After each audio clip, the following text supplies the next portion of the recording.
inside. Thursday night, how's it going? Alright, strip back, good crack, multi-trade podcast. Share the knowledge you know, help to make our sector grow. Everybody's learning from experts and the journeyman. Insights. What's the story, everyone? It's Stephen Buckley, and we're back for another short solo bonus episode of the Stripped Back podcast, sponsored by Snickers Workwear Ireland and in association with N2 Electrical in Ashbourne. I want to talk about something that affects thousands of apprentices across Ireland every year, and that's how to successfully navigate the apprenticeship programme. Whether you're already serving your apprenticeship, preparing to start one, or you're a parent, an employer, or a mentor supporting an apprentice, I hope this episode can give you a better understanding of what the journey looks like and how to make the most of it. I'll be using the Electrical Apprenticeship as an example throughout the episode because that's the trade I know best, but many of the principles we'll discuss during this episode apply across all of the apprenticeship programs. One thing I always tell apprentices is that qualifying as a tradesperson is a marathon, not a sprint.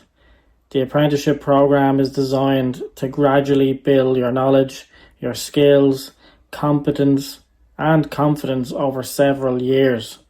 It's not about becoming an expert overnight. It's about continuously developing yourself until you're capable of working safely, independently and professionally. The Electrical Apprenticeship consists of 7 phases, alternating between on-the-job and off-the-job training. These phases are Phase 1, which is on the job, Phase 2, which is off the job, Phase 3, back on the job, Phase 4, off the job, Phase 5, back on the job, Phase 6, off the job, and Phase 7, where you're back on the job to finish out your apprenticeship. Each phase serves a purpose and builds on what came before it. Phase 1, you're starting out. The first phase is where many apprentices experience the biggest learning curve. You're entering an industry that may be completely new to you. You're learning workplace culture, safety procedures, site rules, new tools, materials and terminology that you may never have heard before. This phase is all about observation and participation. Don't put pressures on yourself to know everything. The best apprentices during Phase 1 are often the ones asking questions. Be curious.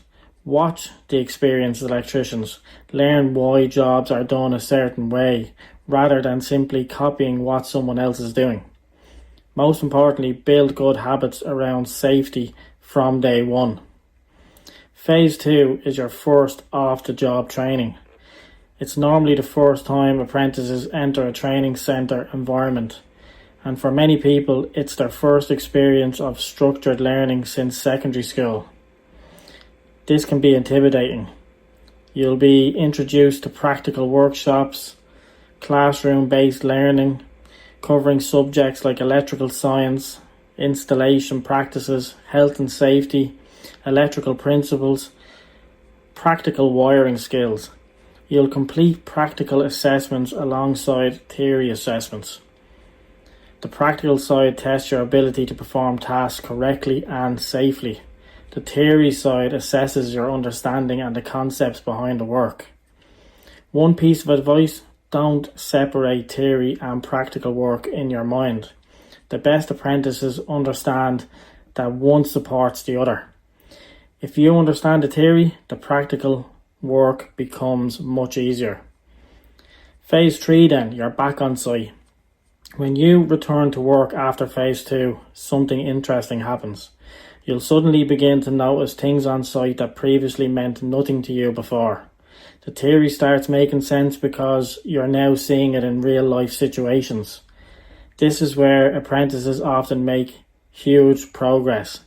My advice during this phase is simple. Keep a notebook, write things down, take notes, Record everything you've learned.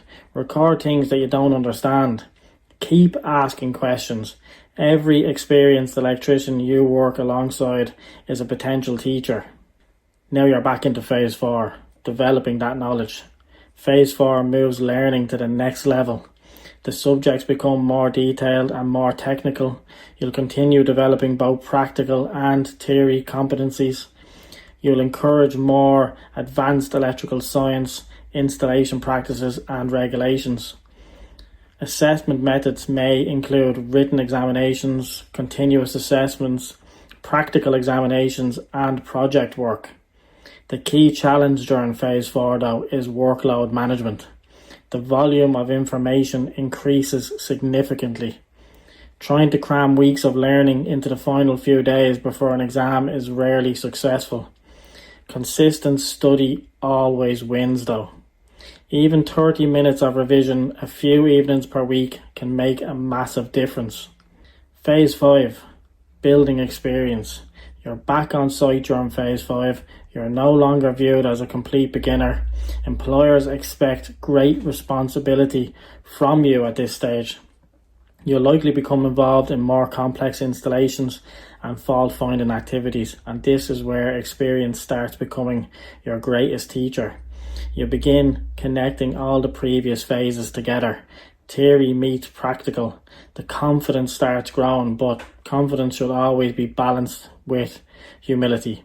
Never stop asking questions at this stage. Never assume you know everything. The best tradespeople I've met are often the people who continue learning throughout their entire careers.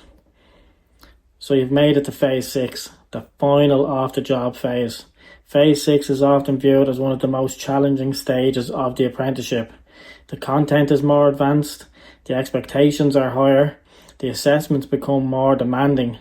Apprentices at this stage may encounter advanced theory examinations, practical examinations, project work, standards and regulation assessments, technical calculations, and this phase is designed to prepare you for working independently as a qualified tradesperson. The biggest challenge here is often pressure. Pressure from yourself, pressure from your peers, pressure to achieve top grades. Sometimes there can be a culture where apprentices feel they must achieve distinctions in every phase. Now don't get me wrong, there's absolutely nothing wrong with aiming high. There is nothing wrong with striving for excellence, but don't let that pursuit of perfection rob you of your learning experience. Your goal should be understanding. Your goal should be competence. It should be becoming a safe and capable tradesperson. The reality is that your learning journey doesn't stop when you qualify.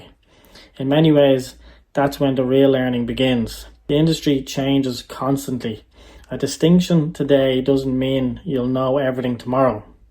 And likewise, passing your assessments and continuing to develop yourself can lead to a hugely successful career. So just focus on learning. Focus on improvement. Focus on becoming better than you were yesterday. Let's talk about adding tools to your toolbox. When I talk about tools, I'm not talking about screwdrivers and pliers. I'm talking about learning tools. Every phase of your apprenticeship should add another tool to your toolbox, like communication skills, time management, note-taking, problem-solving, technical skills, studying effectively, working safely, teamwork, understanding the regulations and fault finding. These are the tools that separate good tradespeople from great tradespeople. Technical ability is important, but so are professionalism, reliability and attitude. Every phase should leave you with something new that you can carry into the next stage of your career. One thing apprentices should always remember is that they are not expected to do this journey alone. There are supports available. These include your employer, qualified tradespeople on site, solace instructors, training staff in the training centres, college lecturers, apprenticeship advisors, and your fellow apprentices. If you're struggling academically, ask for help. If you're struggling practically, ask for help. If you're finding the workload difficult, ask for help. Seeking support is not a weakness, it's professionalism. The people around you want to see you succeed, so use the resources available. As a final thought, and we wrap up this bonus episode, I want to leave every apprentice with one final message. Don't compare your journey to somebody else's. Everyone learns differently. Everyone develops at a different pace. Focus on your own progress, celebrate your own wins, learn from your mistakes, and just keep showing up. Keep asking those questions and keep building your skills. Remember, becoming a qualified tradesperson isn't the finish line. It's the beginning of a lifelong learning journey. To every current apprentice out there listening to this, keep going. To everyone considering an apprenticeship, take that leap. The opportunities available through apprenticeships in Ireland right now have never been greater. And to all the current and future learners across every trade, I genuinely wish you the very best of luck with your apprenticeship journey. Thanks for listening to this bonus episode of the Stripped Back Podcast. Until next time, stay safe, keep learning, take it easy.